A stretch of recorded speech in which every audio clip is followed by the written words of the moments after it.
Should probably skip to like the 20-minute mark in this podcast. Well, we don't know how long we're gonna be. If you're still talking about it 20 minutes, you just threw them right into. Oh gosh. Welcome to Ear Biscuits. I'm Rhett. And I'm Link. This week at the Round Table of Dim Lighting, we are asking the question, has touring changed us? Has it? Has it? Has it changed us? How has it changed us? Changed us? Maybe that's an odd question. Maybe that's it's gonna lead to a lot of self-reflection. And I think also, I don't know, from time to time we like to verbally process our creative process. And because spoiler alert, it has in a lot of ways. Yeah, so we'll be talking about how we're seeing touring in the future, how we're thinking about our music, how the way that we interact with music as individuals influences the music that we give to you. All stuff about that. It's gonna be awesome. You're gonna love it. Yeah, I'm planting seeds in your brain and telling you how much you're gonna like it. That's good, that's good.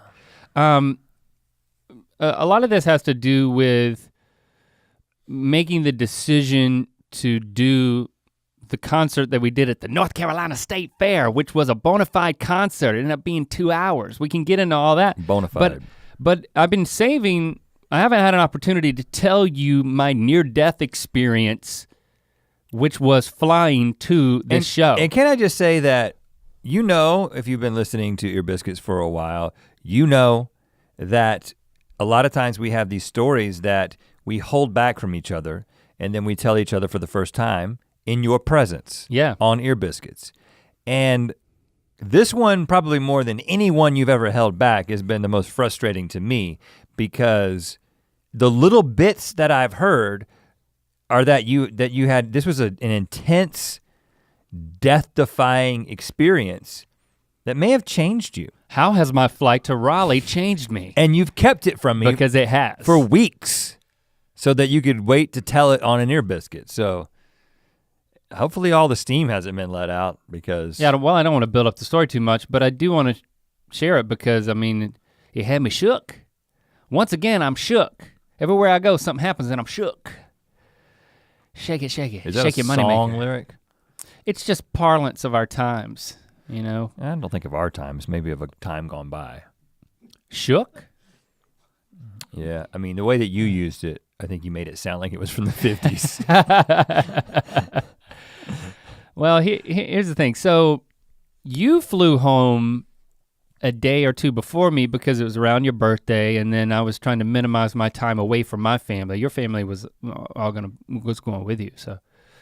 I flew in days later, so you were not on this plane. And I mean, it just so happened that the hurricane that was coming across the Florida Panhandle was predicted to cross over the Raleigh-Durham area, where the airport, the Raleigh-Durham International Airport. The RDU. What does the U in RDU stand for? Raleigh-Durham International? No, I think it's Raleigh-Durham. I think you're right. Yeah, it's the DU in Durham. You don't just go RD, because that sounds like Hardee's. But why is it not RDI, Raleigh-Durham International? No, it sounds too stiff. Anyway. Raleigh-Durham.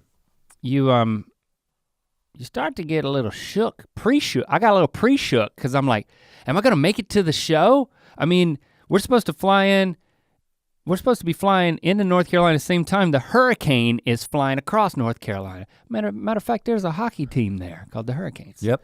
They've been very successful. And I was thinking at the time, I was nervous because we were playing this show and you were coming in the day before, and then there was the chance that you might not be able to make it because of the coincidence of the hurricane. And there was like contingency plans, potentially going to other cities. And right, I was contemplating how I would do the show by myself, because I did not want to disappoint the Dorton Arena goers. Right. You know, all the Mythical Beasts who showed up. But then I was like, we could talk later what that would have been like. Let's just say I'm glad I didn't have to do it. So we're flying in, I mean, it's like a 5-hour flight. And then in the last I don't know, hour and a half, the pilot starts giving warnings like, we're probably going to experience some rough air, with the storm coming across the state. But he sounded very calm about it. Yeah, right? he sounded very calm. But he said, you know what, I think we've been, it looks like we're gonna be able to land, and we've been cleared for landing. Well, it wasn't like we're about to land. It's like, it looks like we'll be able to land when that time comes, like, 20 minutes from now, whatever, 30 minutes. Don't worry now, worry then. When we start making our descent, but it seems like we'll be able to do it. But it was kind of like that. It was like, it seems like we'll be able to I don't want to make any empty promises. Right. Just in case you all die. It was a little disconcerting, and I'm sitting alone. There's no one in the seat beside me. That's convenient. Oh, you I wanted thought that someone to hold? I thought that was good until I didn't have anybody to grab. So we do start making the descent. Well, as we start coming into Raleigh-Durham, it's like, it goes from being clear. You see all these clouds, and I'm like, well, dadgum, that's the hurricane down there. You saw it from above? Well, it's the clouds. Clouds, moving clouds. It's gotta be moving clouds. I mean, I've seen a radar of a hurricane, but you don't really see the swirl when you're in a plane. Is what I'm telling you. Okay. I learned that. Can't see the swirl when you're in a plane. And we start the descent, and there starts to be some shaking. I was shook. Okay. Quite literally.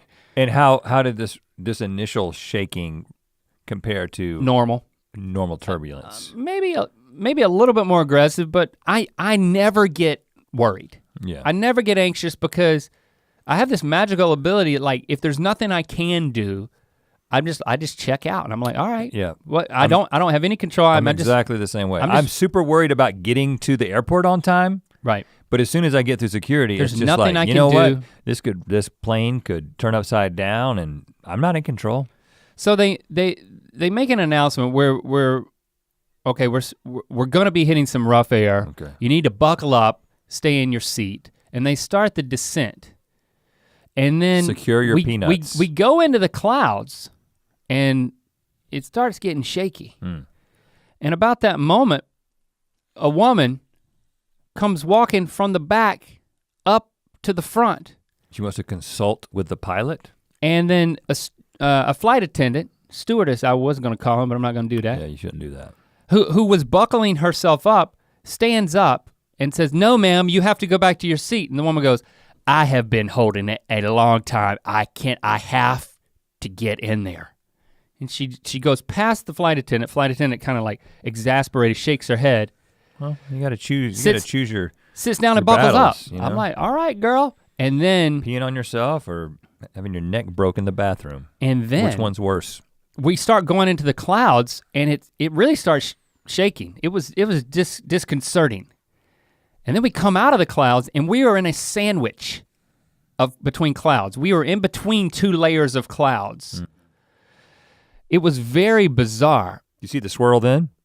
Still didn't see the swirl, but then we start going through the second layer of clouds, and not only are we getting, is it bumps, but all of a sudden we're experiencing swaying. Okay, like, that's new. That's new. I've never experienced this on a plane. Got it. So a little bit of this. A Not lot, this. A lot of shifting. This? So if turning on an axis that is going from your head to your butthole. If you put your hand, if you put your hands flat. And for you engineers out there who need the axis. If you ever seen somebody do the twist, that's what the plane was doing. The plane was wagging its butt. That feels like a problem to me.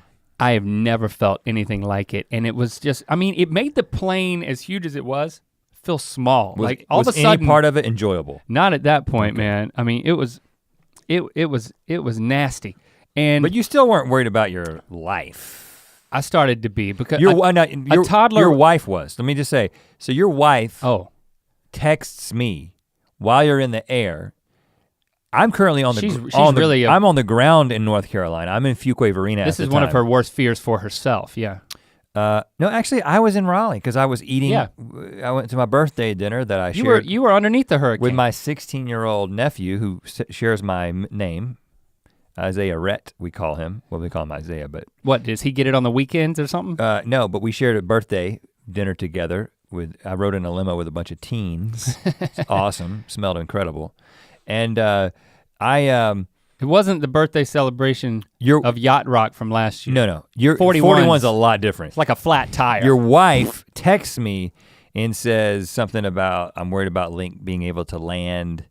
First of all, your wife texts me when she's worried, just so you, FYI.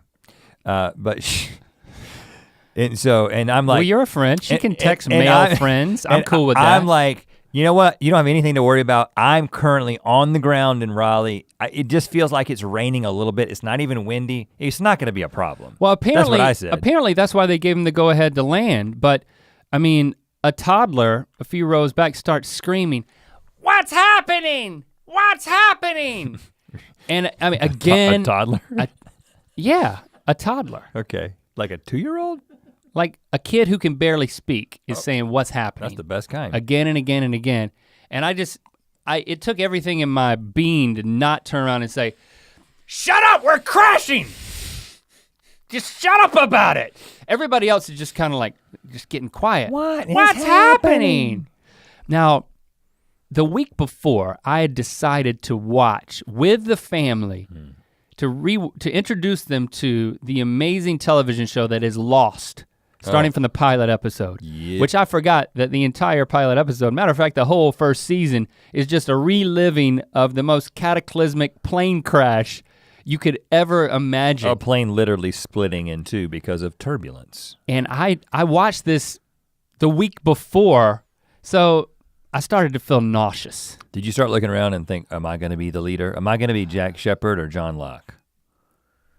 Well, or Sawyer. I'll tell you exactly what I thought. I'm gonna be Sawyer if I Listen, crash.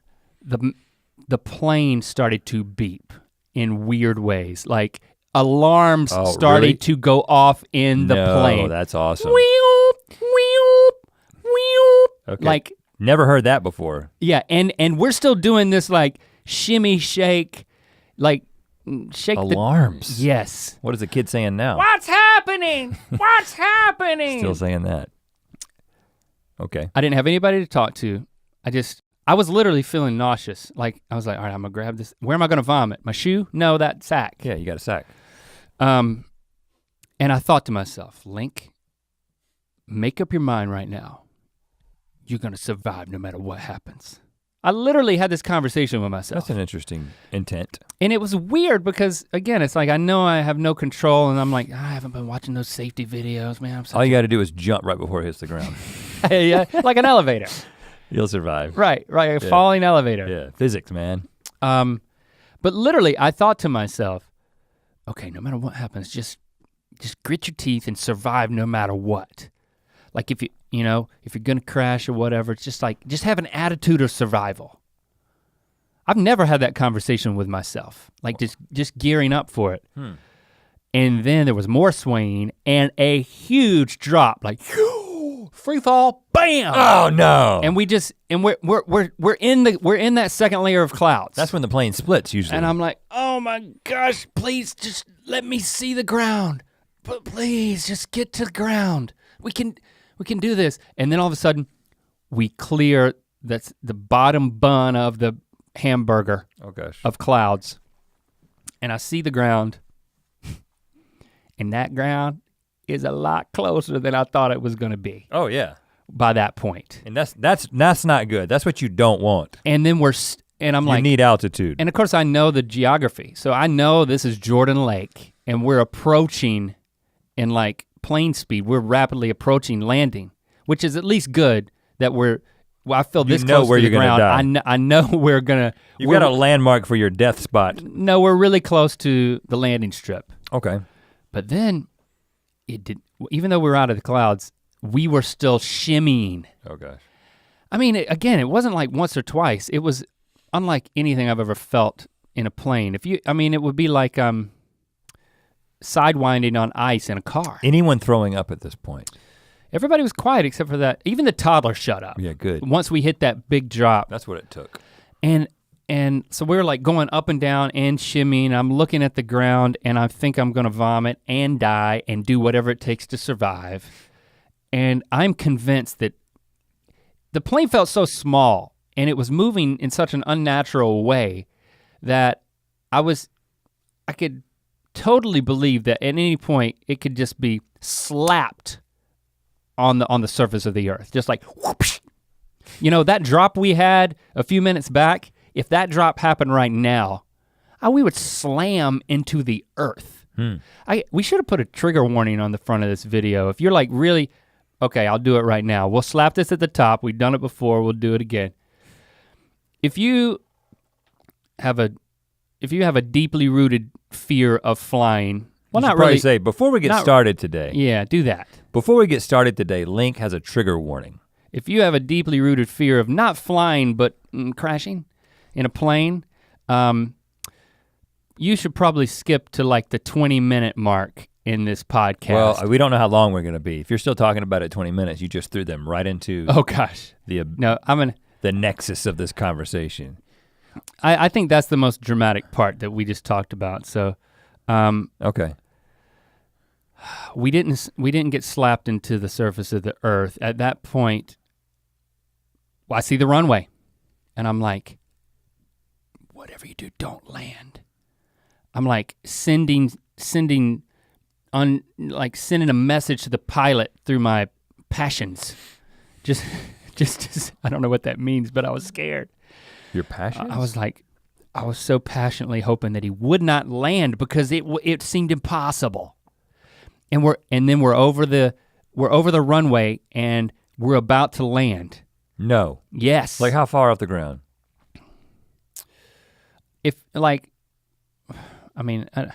I don't know. Definitely like hundreds of feet. Okay. 300 feet. All right. And thank goodness he pulled up. He pulls up and he doesn't try to land. And like people started clapping. A few people said, woo! And then I heard somebody say, don't clap yet! Yeah, was it the toddler? No, it wasn't the toddler. His voice got lower. And he was right. He went all the way through puberty in that. He was right, because then we had to traverse through both buns of that Hurricane's hamburger. You gotta go back up through the hamburger. And it was a lot of the same stuff, but he seemed to like power through a lot quicker. And then all of a sudden we're going to Charlotte. We're gonna land in Charlotte because we're running out of gas. Yeah, and the sun came out and it was like utopia. Well, the sun didn't come out, you came to the sun. And then we went to Charlotte and we landed. I got on the ground and ate some fries from Wendy's, tried to settle my stomach. Just fries? Yeah. Jenna wasn't sitting with me, but she flew with me. So she was many seats back. And then when we got off the plane for a second, they said, we're gonna take off and go back to RDU, it's cleared up, but before we do, you can get off for a second. I got some fries and she was gone, and then she comes back a few minutes later, she was like, I just had to tell you, I just had to get a shot of whiskey. It's like, it was traumatic. She seemed a lot more at rest at that moment, and me after my fries. And then we flew back to RDU. I mean, it was like 2 hours later, and it had blown over, you know? Yeah, it always blows over, man. That's the life lesson. You know what? Oh, but I forgot. It'll blow over. As we started the ascent, and they said, don't clap yet. And we're like going back through this turbulence. Then the sun comes out. Then you clap. No. Oh. Then that woman came out of the bathroom. No. I swear. No way. Not a chance. I'm so sorry, I almost forgot. That's the best part. Cannot be true. And I looked at her in disbelief, and she strutted down that aisle like she was the one who was piloting the plane.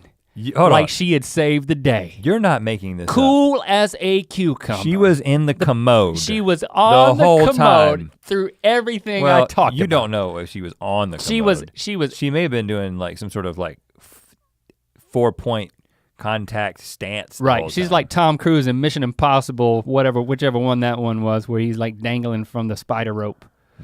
I don't know if there's a seat belt on a airplane commode. There's not. I've looked for it. But she walked out with her head held. She's like sticking her chest out like a proud rooster. I don't know why. So she didn't want to seem embarrassed. She didn't want to seem embarrassed. Hey, she wasn't bleeding. Look confident when you screwed up. Right. I always say that. Can you believe that though? Because now you think maybe she is responsible for all of us living. Oh my gosh. I made it, guys, but thanks for sharing that. I've flown a couple of times since then, and I gotta be honest, a little bit of turbulence brings it all back. Like I started to feel nauseous when we hit just a couple of bumps before, and I have a lot more empathy for Christy, who has had made a lot of progress on her fears. So I didn't try to go into the details with her. So you haven't told her the story? Well, I told her right when we landed. I called her in Charlotte, and I was like, "We made it. It was quite a ride. I don't think I need to tell you about it." Quite a ride. Okay. But I need to tell you about it, so thanks for listening. I'm glad you lived. Hopefully you listening is therapy for me, so thank you. I'm glad you lived and made it to the concert, so I didn't have to play the show by myself. That's the main reason. We're gonna talk about that. We're gonna talk about touring, but first we are going to let you know that this coming Friday is Black Friday. That's because Thursday's Thanksgiving. You know what's happening on Black Friday? A big old sale at mythical.store, 20 to 40% off, and it's through Black Friday through Cyber Monday, right? Is that correct? 20 to 40% off everything at mythical.store. Whoa. Can we do that? Yeah, I don't know. I was told that that's what's happening. I don't know if it's smart. It could be stupid, but whether it's stupid or smart, you should take advantage of it because this is the time to stock up on everything at mythical.store. There's rep us, y'all. There's clothes, there's what else do we have, Feldman? There's clothes, there's mugs. Good luck with that. We got mugs. We still got keychains? Feel like you're at the round table of dim lighting with your good luck bracelets, for that mud. I say good luck for that hats. Mud. Whatever. We got beanies right now? We don't have beanies yet. Soon. Maybe. And there's lots of stuff. Go check it out at mythical.store and equip yourself to be even more mythical than you already are. Music is magic, man. Music is a big part of our lives, and it's also a big part of our brand. I mean, of Rhett and Link, of us being, we wouldn't be where we are today without music as an aspect of what we started to do on YouTube. Well, we really wouldn't have started doing, the core of our comedy when we were coming up was musical comedy. And we really like making videos, but at first those things really weren't coming together. Like we would write funny songs or whatever, but we'd make videos for school projects. But it did, that's when those things came together, that's what gained us traction on YouTube. Right, but I guess what I'm saying is like the stuff that, I know that the first thing that sort of got views on YouTube was the Pimp My Stroller, which was a parody video, but the stuff that got featured, like the videos that got featured, the videos that went viral were those songs that we had written with never an intention to make into a music video. The Unibrow song. Out of the blue, my eyebrows grew. The Facebook song. Facebook. Are probably two of the best examples.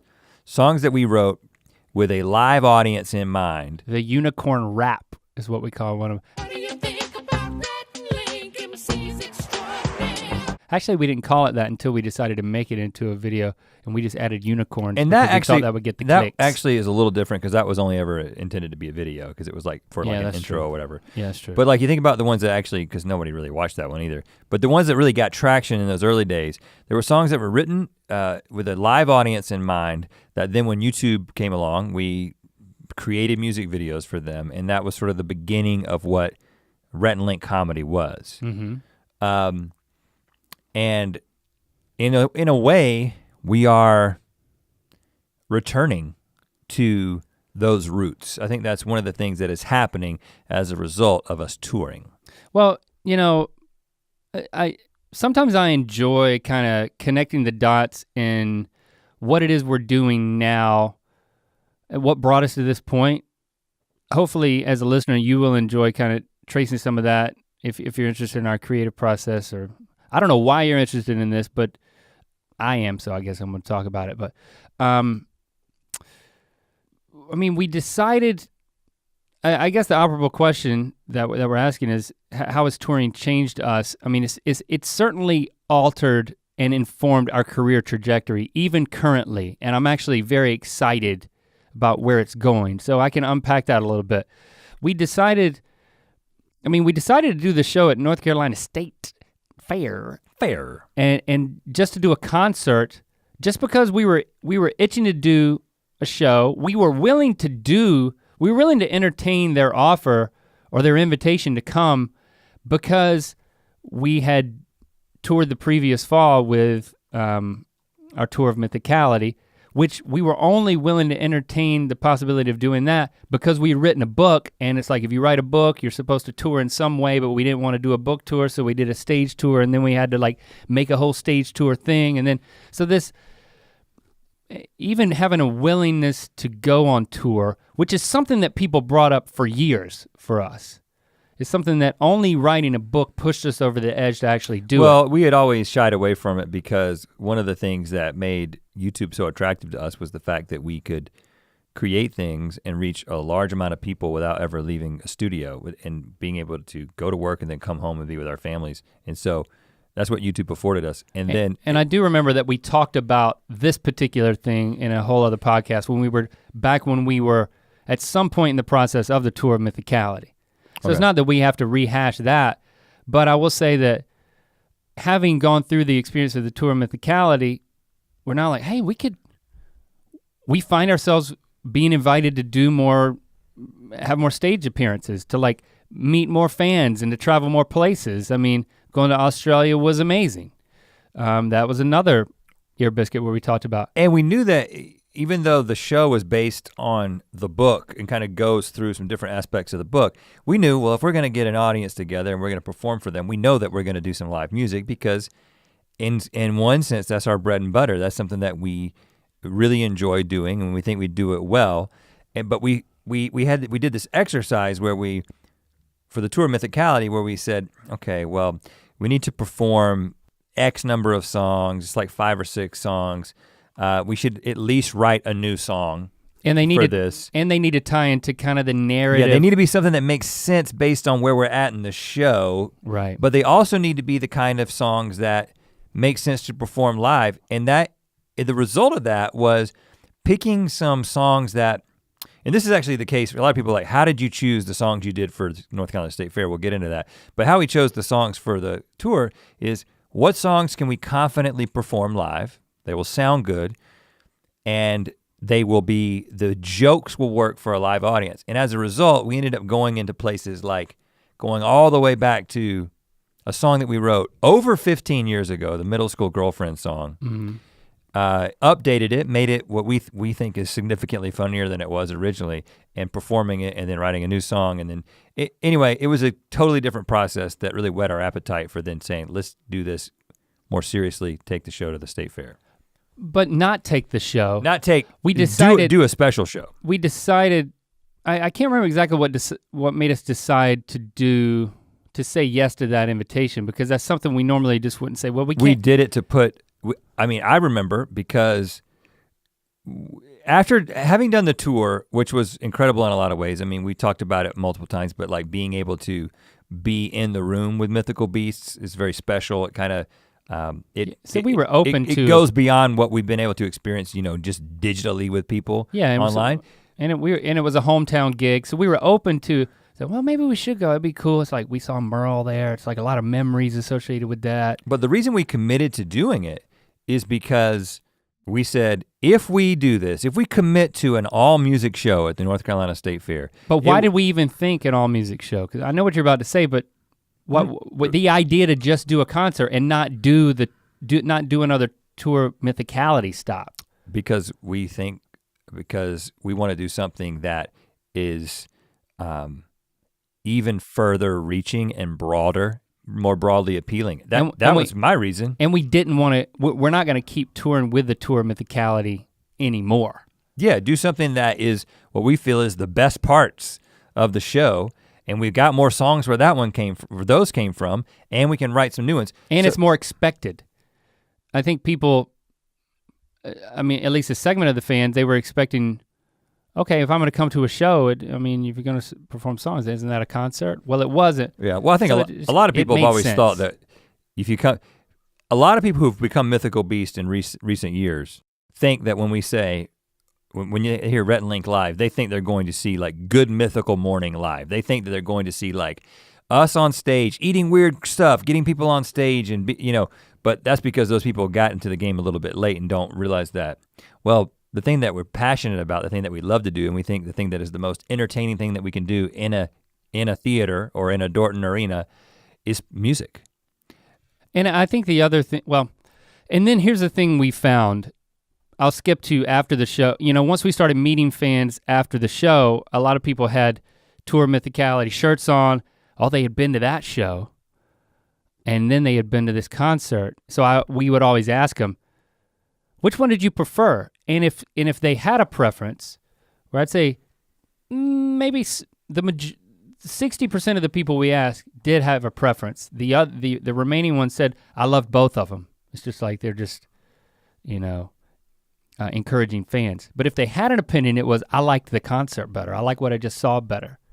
And I think that felt good because it aligned with our own experience, which was, man, it was easier to do. And it was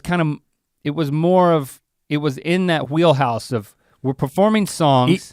Easier to do, I find that an interesting, you think that was easier to do? It wasn't easier for me.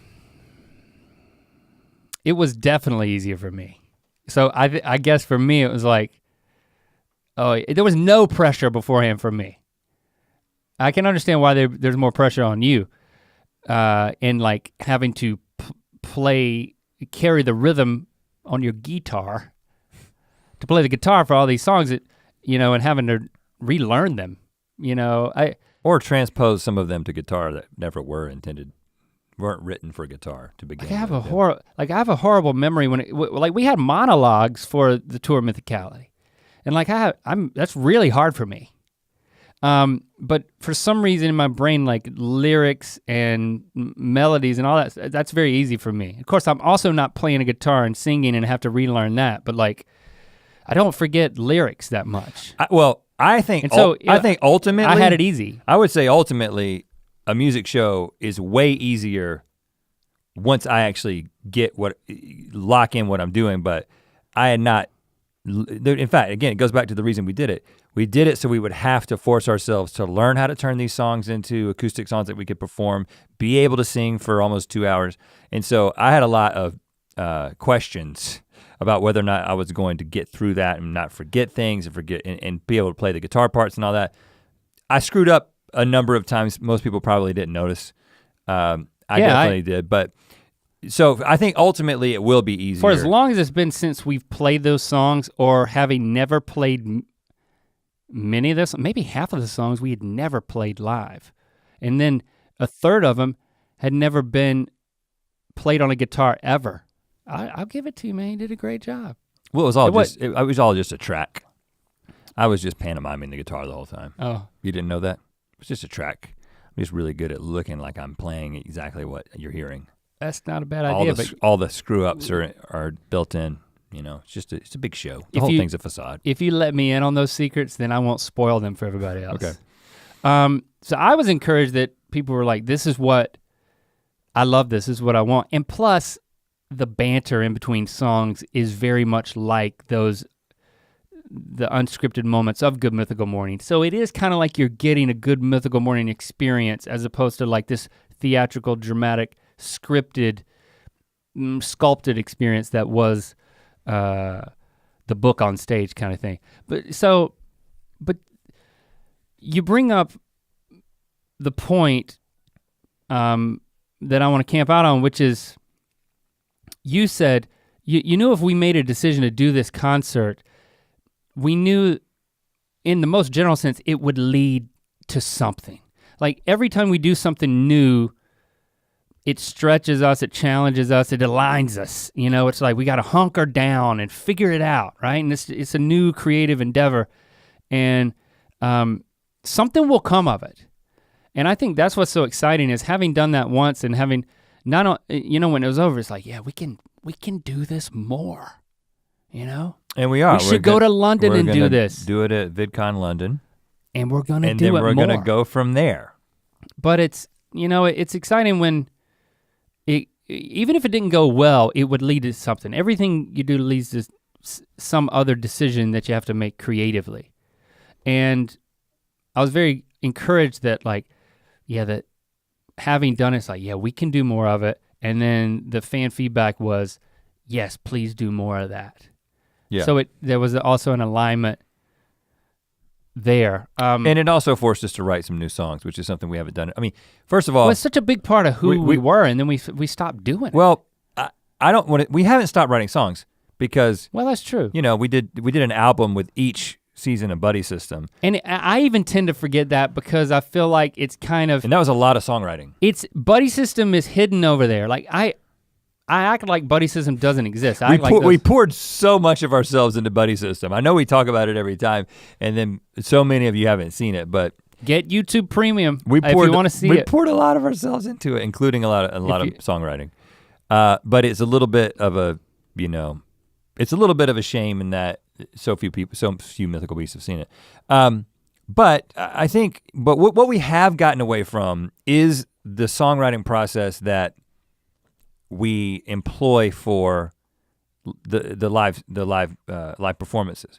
And to me, ever since YouTube started taking off. yeah, because something happened. You know, obviously those first couple of songs were written with a live audience in mind. So if you were just to listen to this song, just listen to the lyrics, you would laugh.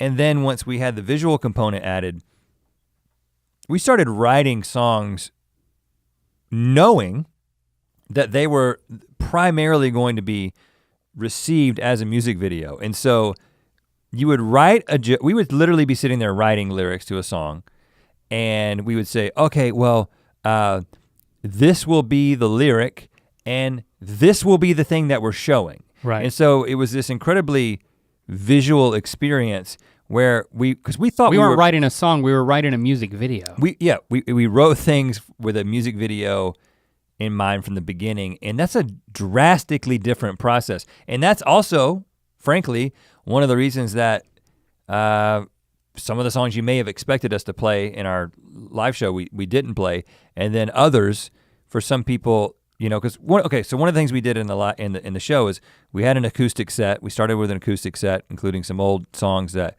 people recognize and some new stuff that we had written. Then we introduced some very special guests who was Rabbit Lightning, and we don't know if we did that kind of as a special thing for the North Carolina State Fair. We don't know if we're gonna keep doing that, but it really worked for that crowd.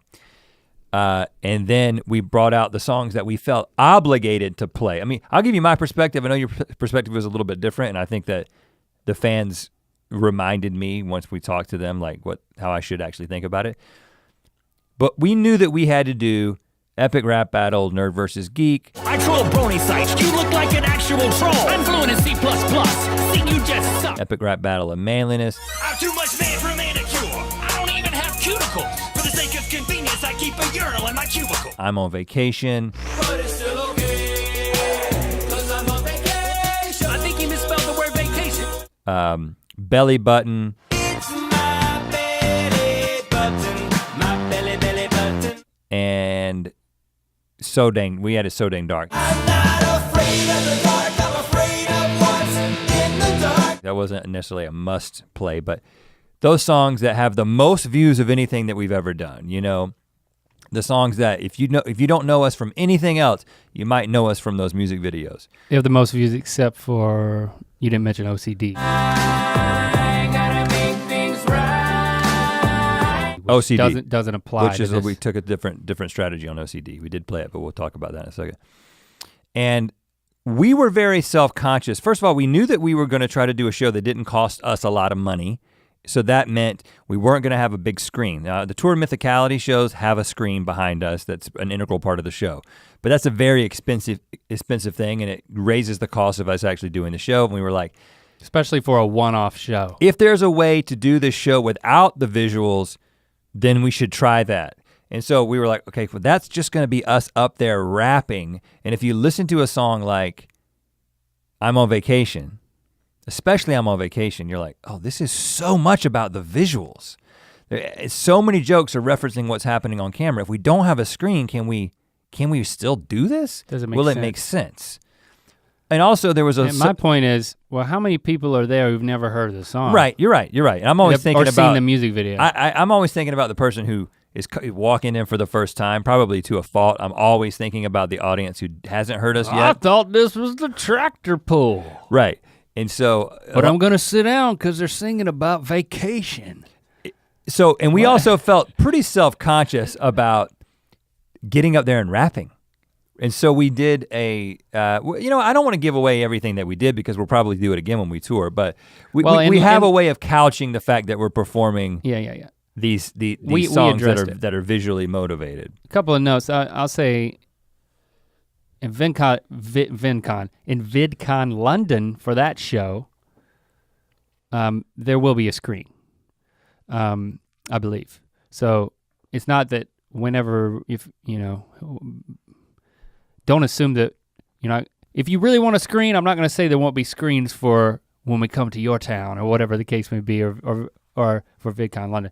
But the other funny story, when we left stage, then we do this quick change. Well, we had this creative way to come out as Rabbit Lightning to kind of make that transition, but my mom told me later that, of course, I'm Lon Lightning.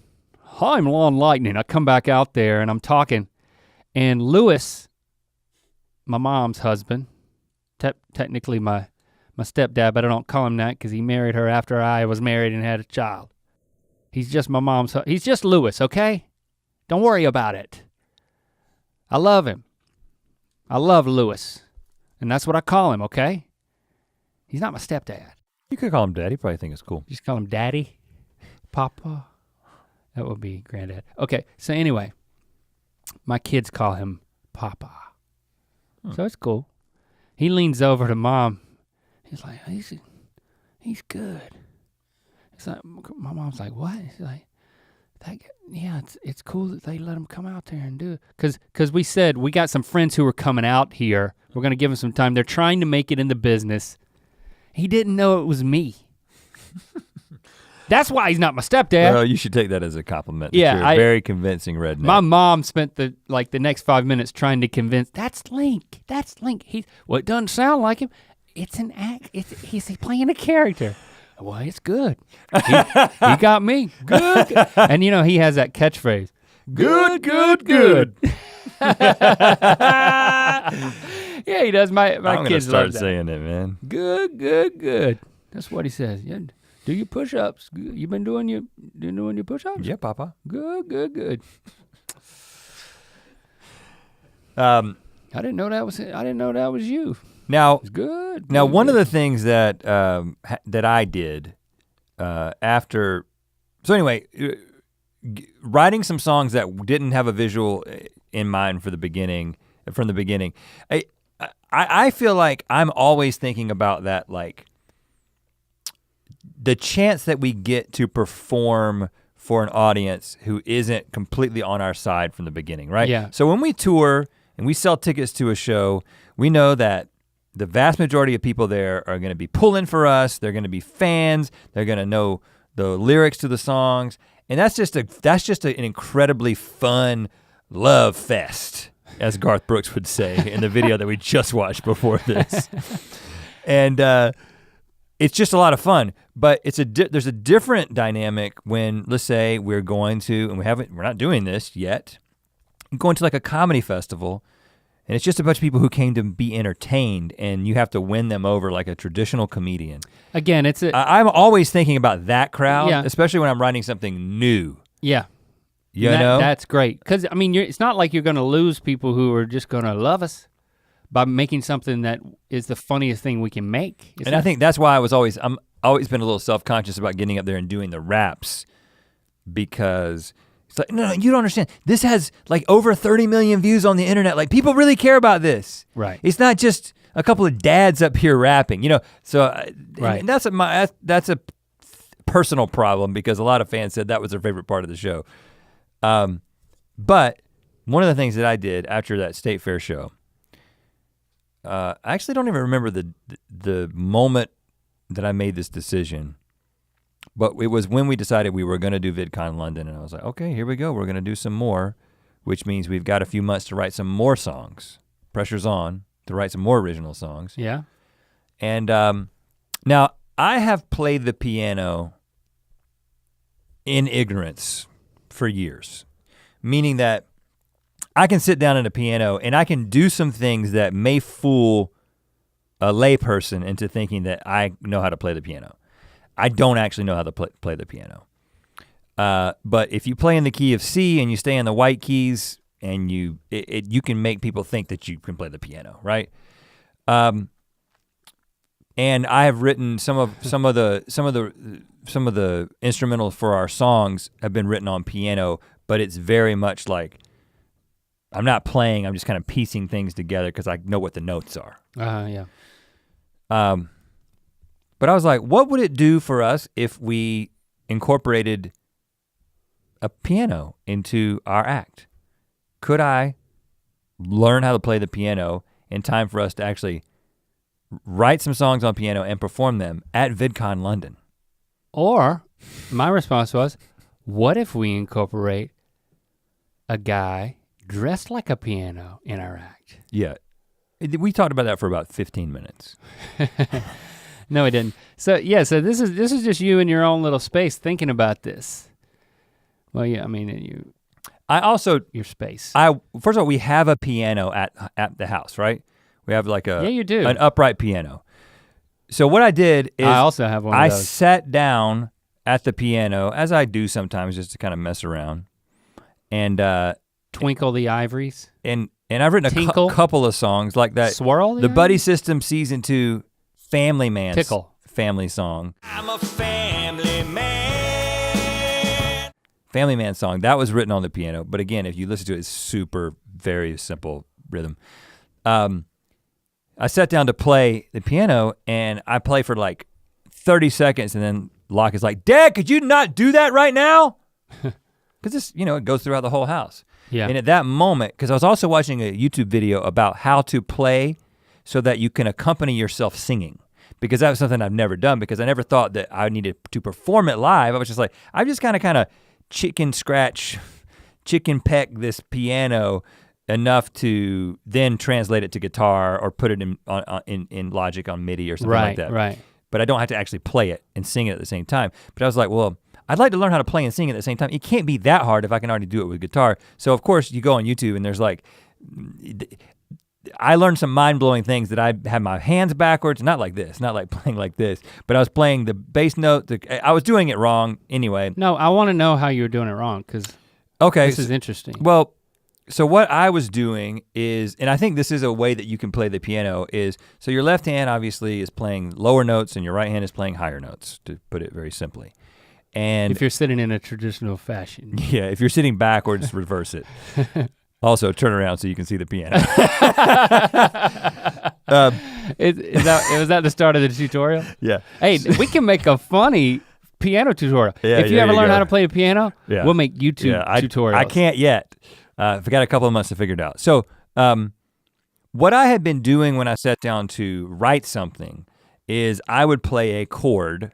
I kind of figured out pretty quickly that, if you just separate in the white keys, if you do every other key and you do 3 of them together, you're playing a chord. Yeah, I knew that. Right, and then I would play some kind of melody with my right hand, which that is a way that you can play piano if you are playing a song that isn't to be sung because you're playing the melody in the upper keys. You're like playing the elevator version of Coldplay. Right, but if you wanna play so that you can accompany yourself, and again, if you know anything about piano, you're like, this idiot doesn't know what he's talking about, but I am giving you my layman's understanding of this, which come to VidCon London, I'm gonna be playing the piano and singing, so yeah, take that. We're also gonna charge you for this part as a tutorial. Like this is a paid tutorial from someone who has not yet learned how to play the piano. But it's like, that's so you, by the way.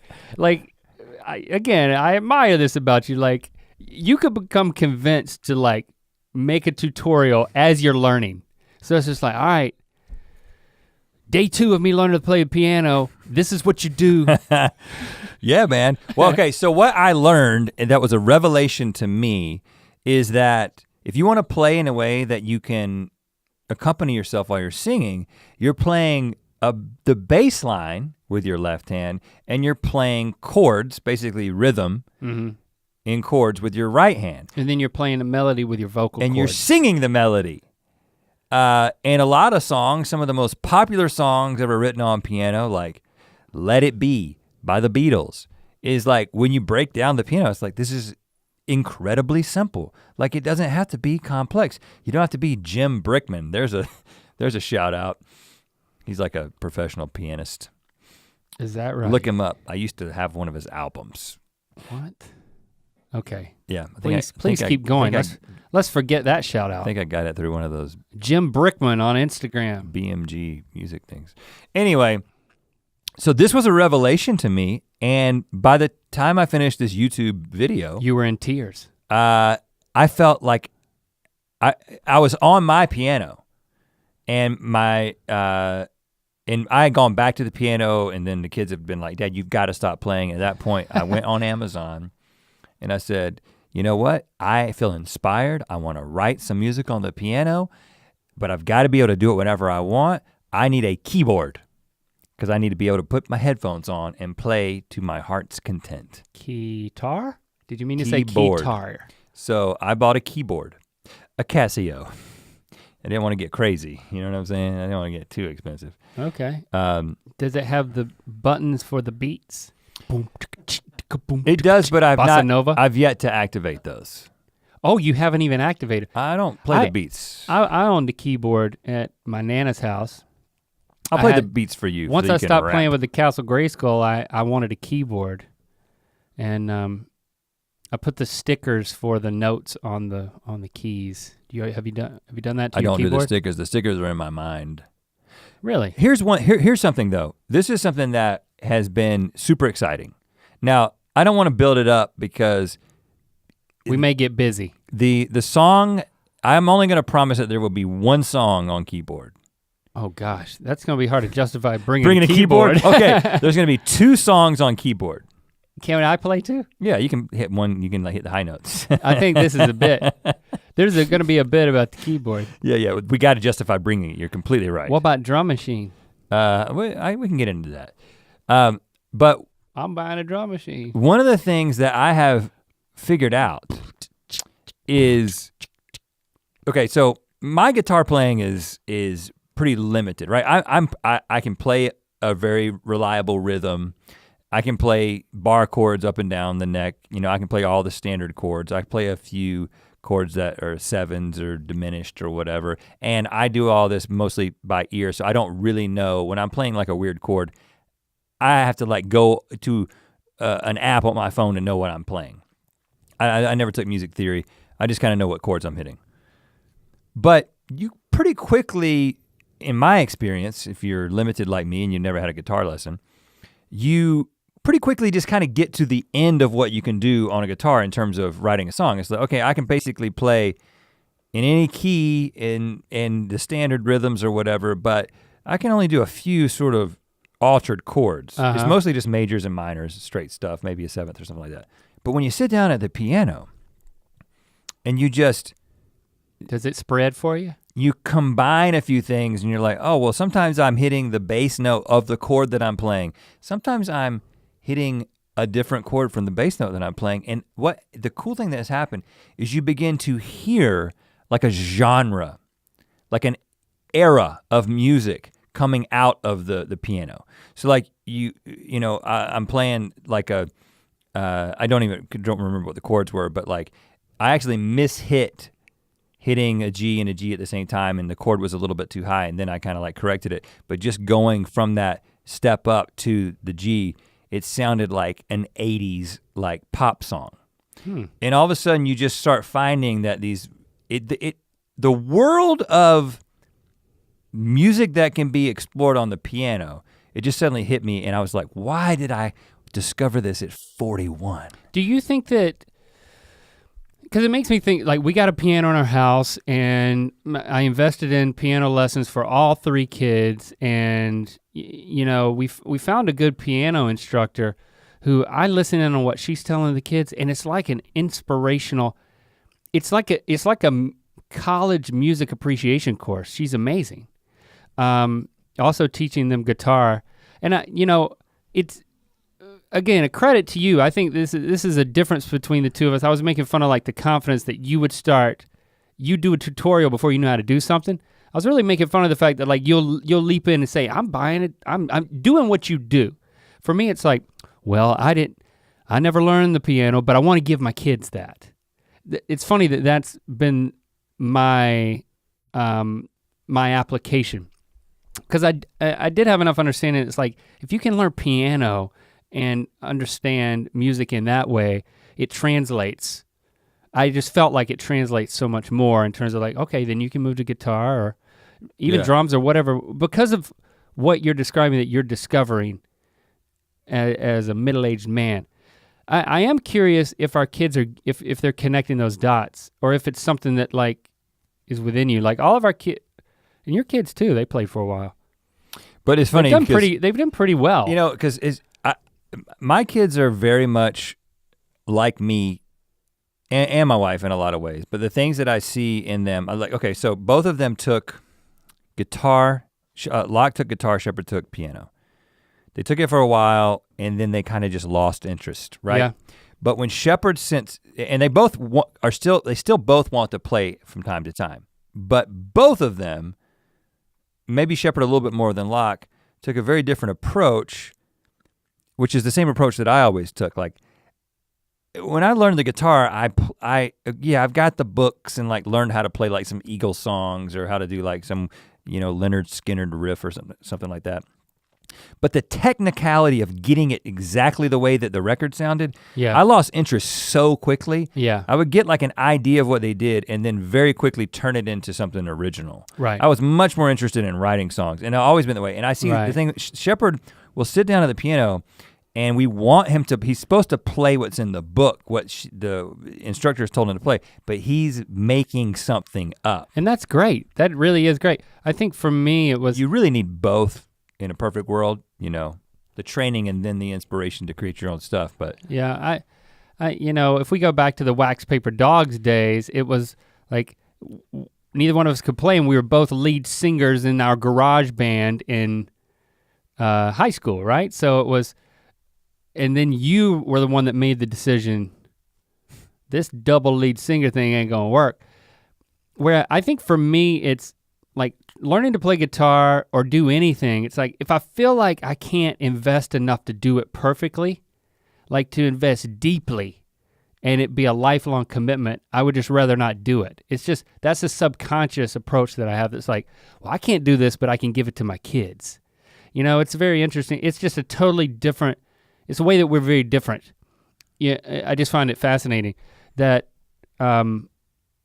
without any particular point. Well, and I think one of the reasons I started playing guitar in the Wax Paper Dogs wasn't just because it was a little cheesy to have 2 lead singers and we weren't in sync or anything like that. Was that, well, if I didn't start playing the guitar, we were just gonna play the songs that Benny wrote. Right. Or covers, right? Right.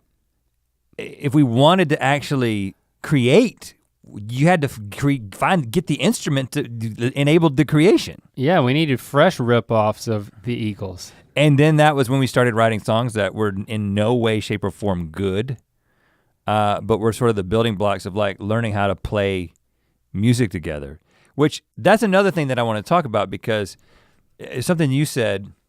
So we were practicing for the concert at the State Fair, and one of the songs that was not written on guitar, and actually, so we did, back when we did the Mythical show, we collaborated with Dan Avedon of Game Grumps and Ninja Sex Party, a good friend of ours. Before Game Grumps didn't exist. Game Grumps didn't exist. He had just moved to LA. Stevie introduced us. And we were like, when we signed up for the Mythical show, we were like, this is a lot. We have to do so much, and we got no money because we didn't ask for enough money to make it. But we got to do music videos. And so because that's part of what we do. And she was like, well, I know a guy who A, is a good musician, B, is very funny, who might be able to help you guys write all the music that you need to write for this. And so we were like, yeah, we've never done that. We've always written our own stuff, and there's like this sense of pride with like not getting any help. But then we were like, you know what? Let's see what happens if we collaborate. So the Have You Ever song.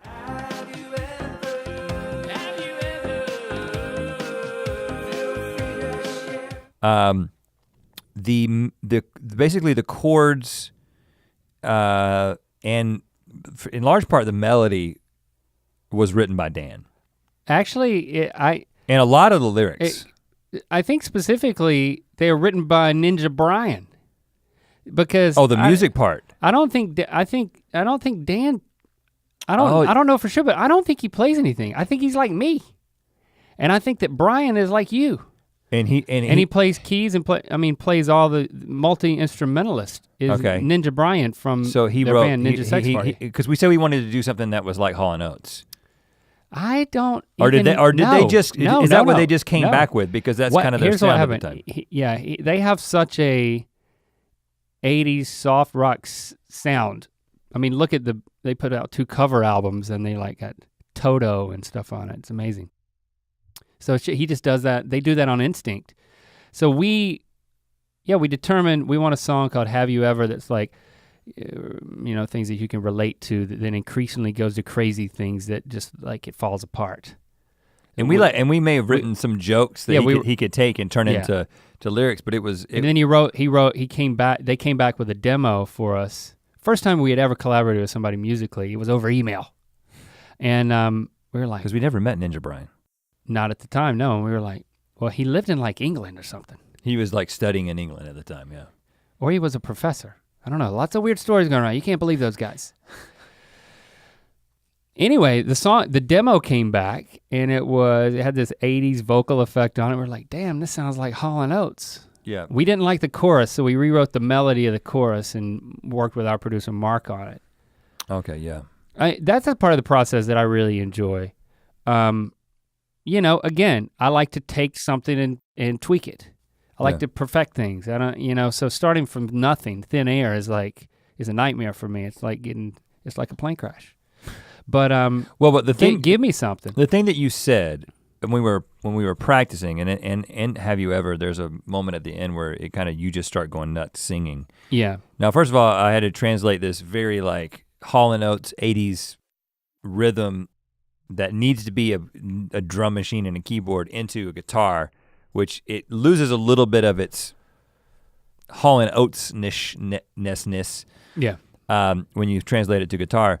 But you made the point when you were trying to memorize that last part, and we kind of changed the lyrics a little bit from what happened in the video, right, that you were like, this is a melody that I never would have come up with naturally, and so it's difficult to lock into my brain. Right. We had the same experience when Ben Bram, we partnered with him to write He produced Pentatonics. Yeah, he's a Pentatonics producer. Won a Grammy. Who helped, we basically wrote the lyrics for Barbershop Quartet. If I Had Another Me. Had Another You? Buddy System Season 1 song. And then he turned it into a 4-part Barbershop Quartet song. He gave us the individual tracks to learn, like they call them the stems, and it was very challenging. It was so difficult for us to sing because when you sit down to write a melody, you are referencing a cacophony of all the music that you have listened to and kind of sung along to, that you've connected with and kind of your brain is melded to. And for us, if you reach into this jukebox of our past, there's gonna be this mix of things, and one of those things is gonna be a lot of country music, right? Oh yeah. So not just Merle Haggard, not just old country, but the Brooks and Dunn at the time that Brooks and Dunn was popular, and Diamond Rio, and Clint Black, Garth Brooks. There's a lot of that. There's a lot of country. It's not all country. It's not all country. That's one element of it, right? Yeah. But then you've got like R&B, Yeah. soul, even some like getting back into for me, and I assume you as well, like Elvis and Chuck Berry and that kind of thing. But these songs are all, for me especially, a lot of it is kind of coming from this like Southern rock, Leonard Skinner, Allman Brothers, country, R&B, but like a lot of Southern music. You know what I mean? And if you just listen to like the melodies and the way that they kind of come out when I just naturally start singing something, they can kind of be tied back to all those genres that influence. And that's one of the things that excites me about the piano is that it throws you into a different place that just doesn't come for somebody who's limited in what they can do on a guitar like I am. Yeah. But it leads to situations where if you're collaborating with somebody and they come up with a weird melody, it's very difficult. Like going from that note to that note, my brain has never made that connection before. I would consider music my main hobby.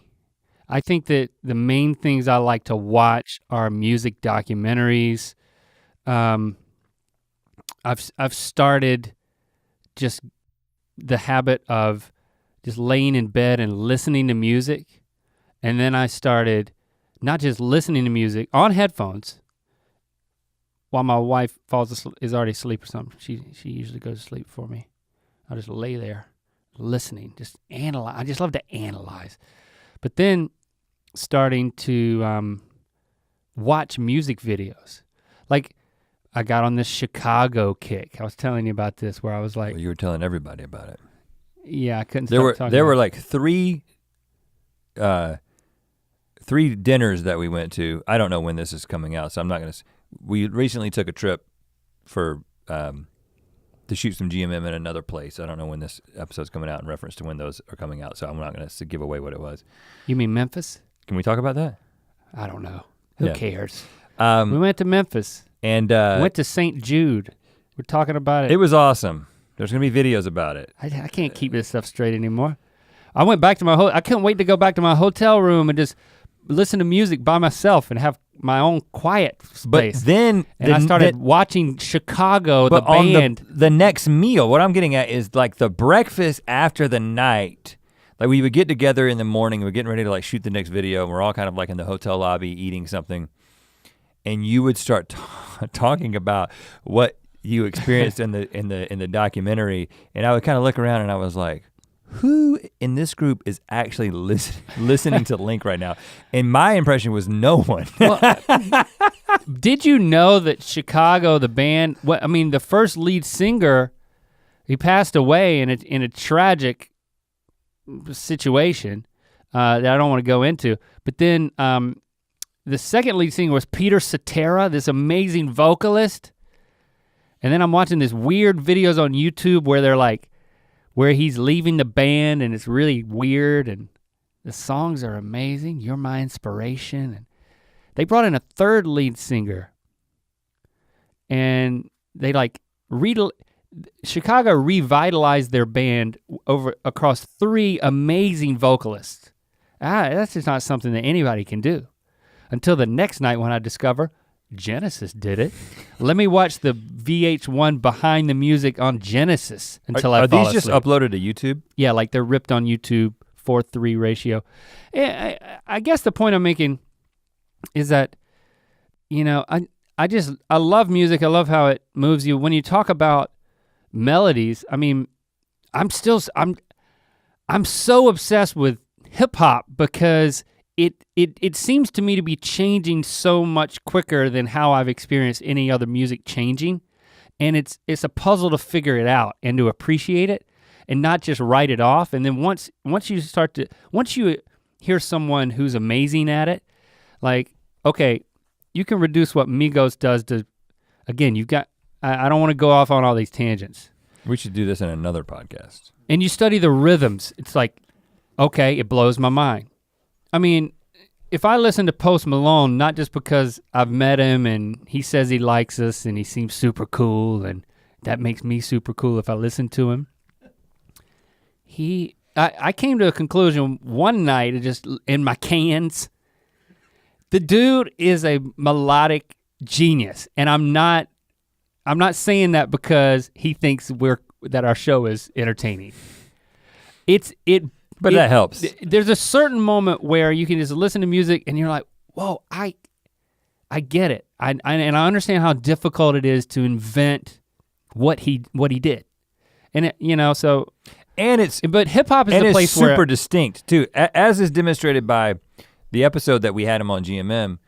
Where I did right. Mary Had a Little Lamb. Mary had a little lamb, its fleece was white as snow, and everywhere that Mary went, the lamb was sure to go. In his style, you start realizing that, you know what? He invented something. Like it's completely everything comes from something. It's derivative, and I understand everything is derivative, right? But that's what's intriguing. I mean, he pushed it into a place that's original. To bring it back to what really matters, us. Yeah.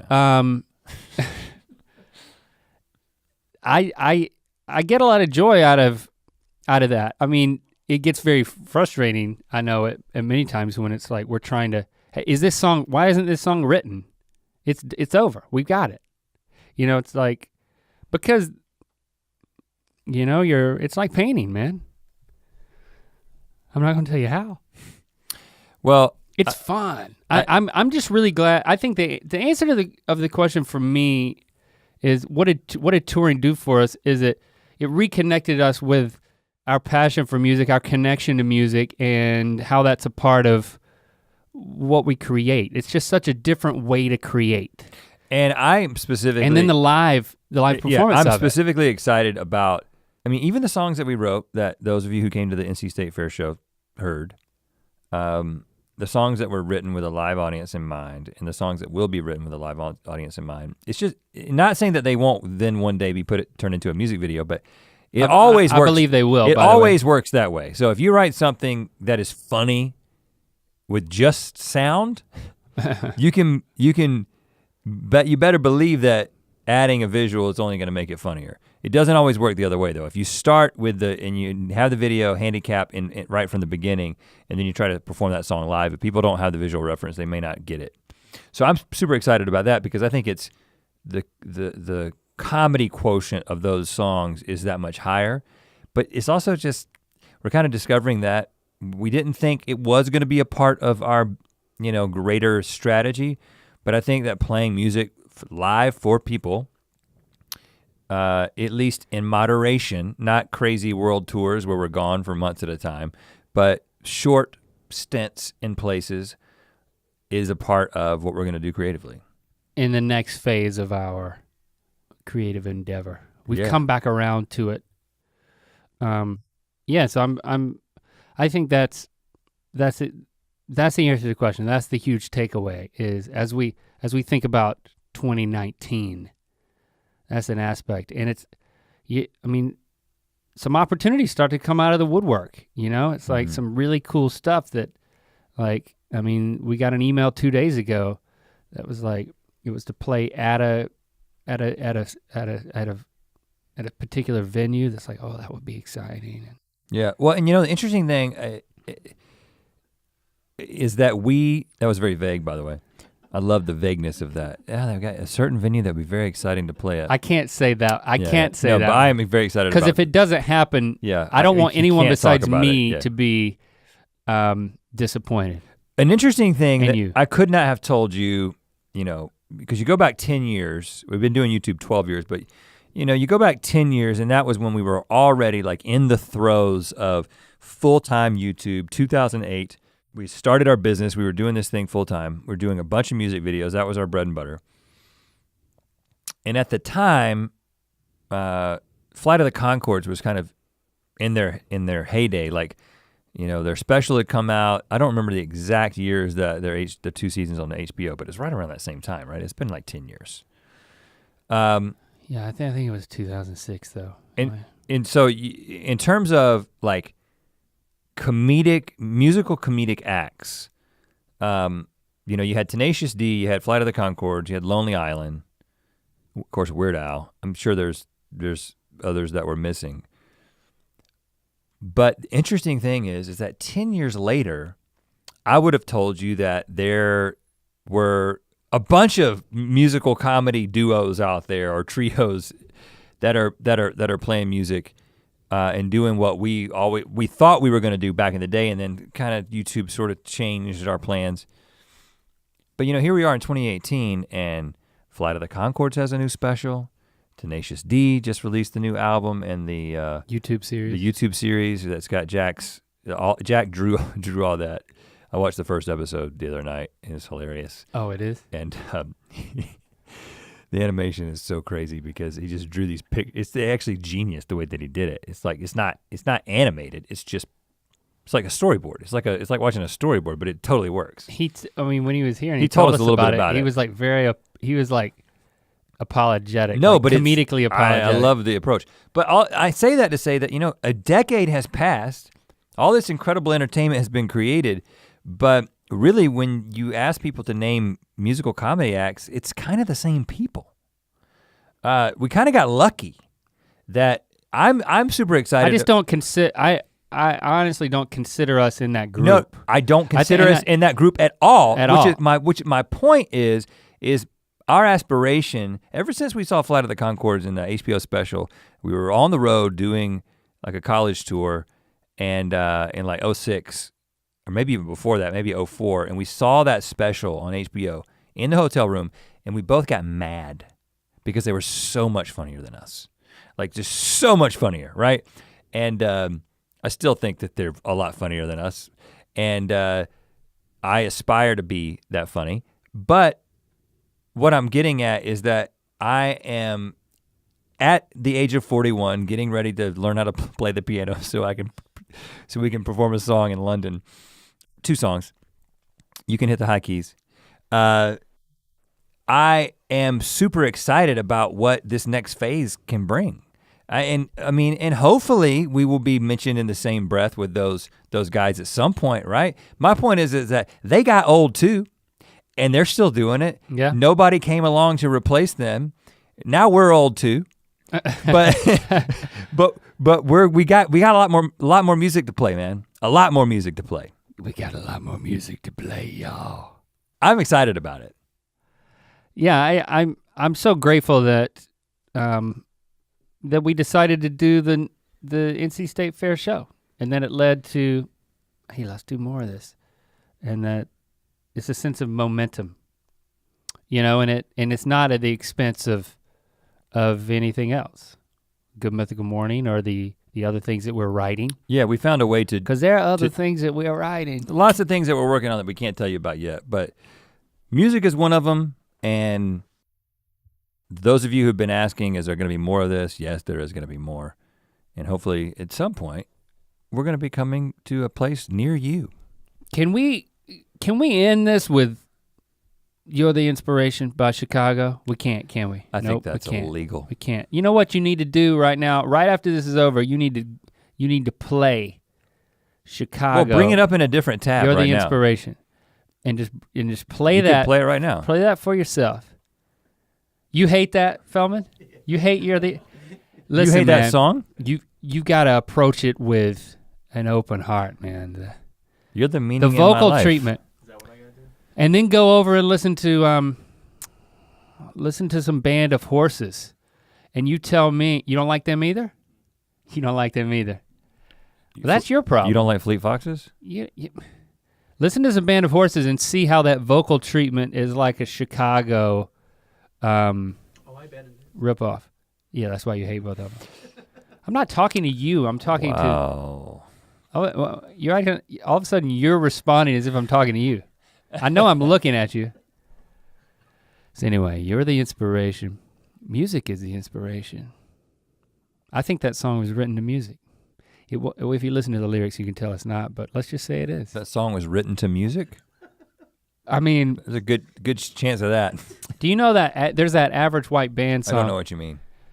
Well, I'll illustrate. There's that Average White Band song. Pick up the pieces. No, not the one without lyrics, you dummy. Listen. It has a few lyrics. He wrote a song, he wrote pieces. at least one song, maybe multiple songs to music. Whoever wrote the song was like, loved music so much that he wrote a song to it. Music, Sweet music. Oh, You're a song written to the music. Yeah. Queen of my soul. Music, you're the queen of my soul. Wow, that's powerful. And so, all right, so now we're developing a playlist now. So that's You're the Inspiration. Inspirational songs? Leads to Band of Horses with that same vocal treatment. Ooh, a playlist that starts and then goes through influences. That'd be hard to do. No, we're just gonna No, you skip can do to it. I bet you Average can do White it. Band.